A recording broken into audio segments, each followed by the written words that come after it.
The mastery of your vortexual, vibrational reality is unspeakable, really. It is not unfeelable, but it is unspeakable.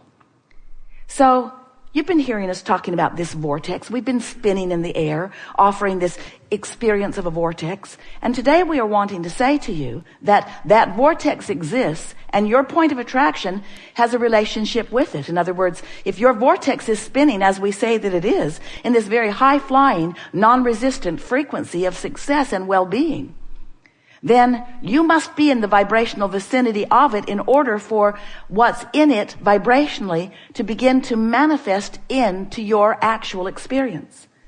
And we've been describing that point of attraction as your vibrational grid. It's like the framework that will fill in with the details. But you establish the framework, the vibrational framework, and then the details fill in that match the framework that you have accomplished. And that framework we're calling a grid. Maybe there are better words. It's the word we're using for now. Your point of attraction, your grid. So in order to explain all of this to people who are not that accustomed to even thinking in vibrational terms, we've fashioned this analogy of this vortex version of you. And we've been saying to you, we wrote a whole book about it. Get in the vortex. Get in the vortex and then apply your effort or your thought or your vocabulary to something. Today we're taking that vortex version into something that's easier for you to understand by reminding you that there is this high-flying vortex version of all that you want. But there's also a vortex version of what you don't want.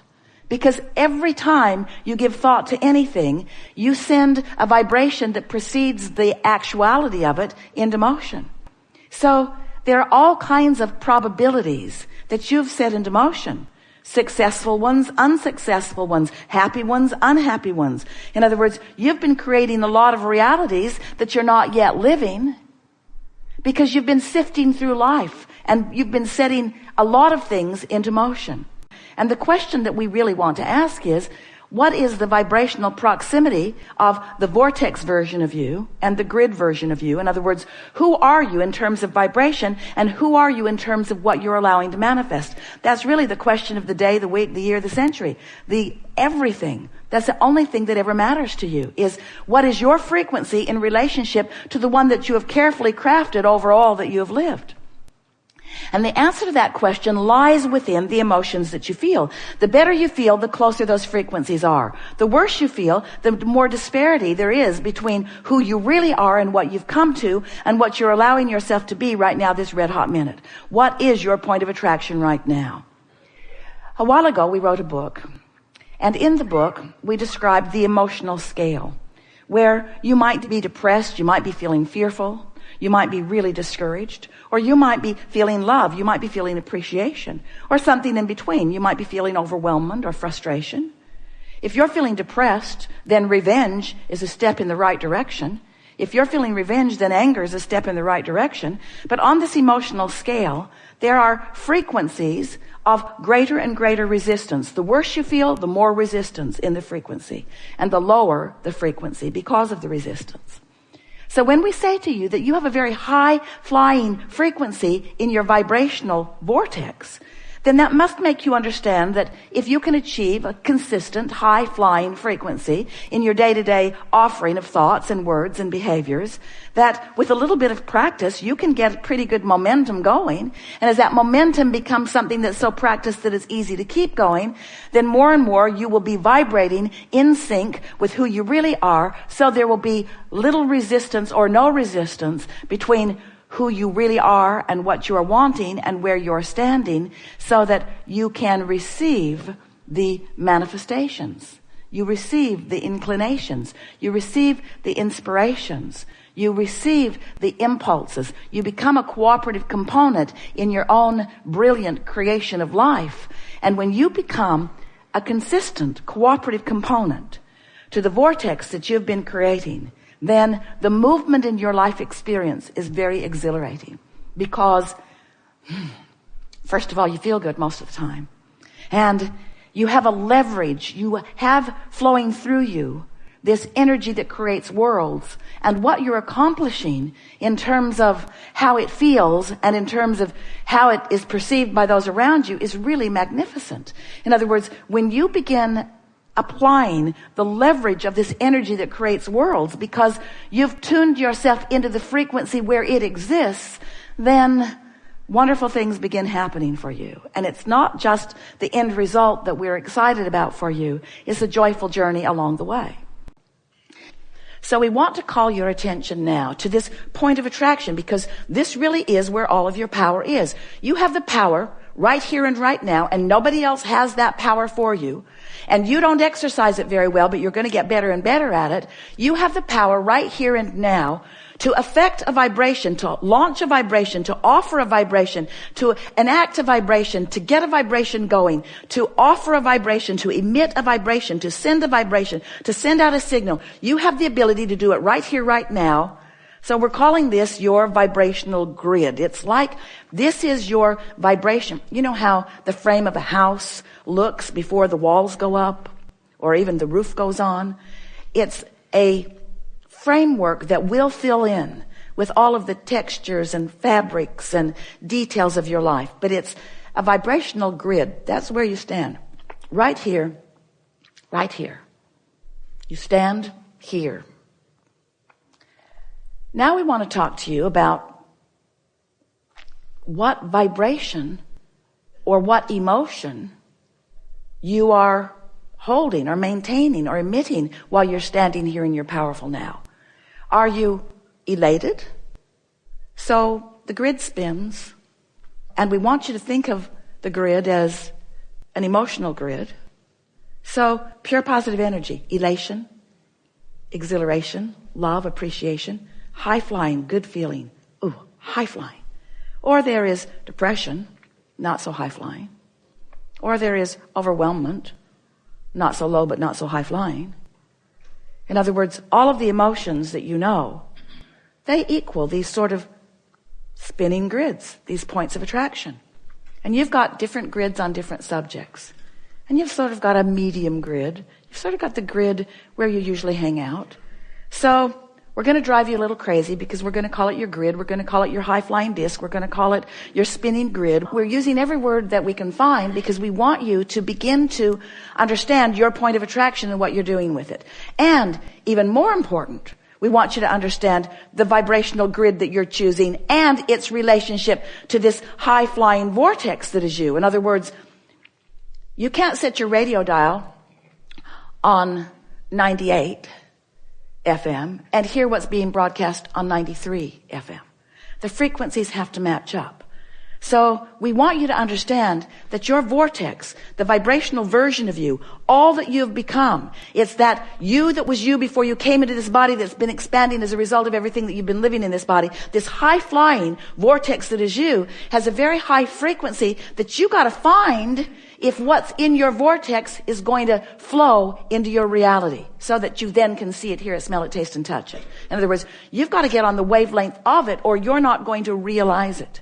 You're not going to have the actualization, the realization, the manifestation, the demonstration.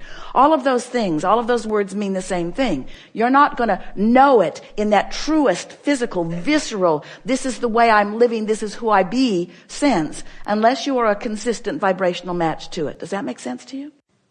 We want you to know that you create your reality by contouring your thoughts and that you don't do it all at once, but that you have a guidance system within you that will help you to do it. And you also have a very responsive universe all around you, giving evidence all day, every day of what your vibrational frequency is. Esther had one of the most enlightening and therefore satisfying days of her entire life at the Del Mar Fair, where grandchildren, Kate and Luke, demonstrated the principle of your vibrational point of attraction with such vividness that Esther will never wonder about it or law of attraction again. At the outset, almost the moment that they walked in the gate, Esther said, in her enthusiasm of the magnificent day that was going to unfold, because who doesn't want to be there with all of that? She said, there is a lot to choose from, so if you feel attracted to anything, just point at it. And right away, Luke said, I'm attracted to that. And it was a wheel. It wasn't a game. It was a sort of wheel. And so Luke spun the wheel and won free tacos. She wasn't very excited about. And then Kate spun the wheel and got something she really didn't want. A chance to win something at Knott's Berry Farm. And she looked slightly disappointed, and the nice man said, spin the wheel again, sweetheart. So she did. Got the same thing. The stupid tickets to win something that she didn't want. And she looked slightly disappointed. And the nice man said, spin it again, sweetheart. So she spun it again and got Slurpees from 7-Eleven. Something that she talks about incessantly. So there it began. Kate's world was responding to Kate in the most magnificent way, and Luke's world had turned to manure already. Because not only did he not get what he wanted, Kate did, which just made it so much worse. And then the day unfolded where everything Kate touched turned to gold. There was a basketball game where Luke's really good at basketball. He has a hoop in his backyard and he's really, really good at it. Just came back from Spurs camp. So Luke's throwing the ball and it's just bouncing back, bouncing back, bouncing back. Esther invested close to his college education in the game. 3 more balls, please. 3 more balls, three more, please. Kate threw her first ball and it went right in. And she won a great big Pegasus. Oh, it was so big and beautiful. And Esther looked at Kate and then she looked at Luke. And she could see the momentum had already begun. We won't tell you all of the details, but it was a remarkable day of Kate winning so much that they had to make a trip to the car to put it all in. And Luke saying, it's like they don't want me to win. They had gone because there was a train concert. When Esther discovered Train, she called them and said, you have to come, we'll go to the fair and we'll see Train. And everyone was excited because everyone in that family, this family, loves Train. So a nice man comes through the audience and picks Kate. Would you like to go on stage with Train?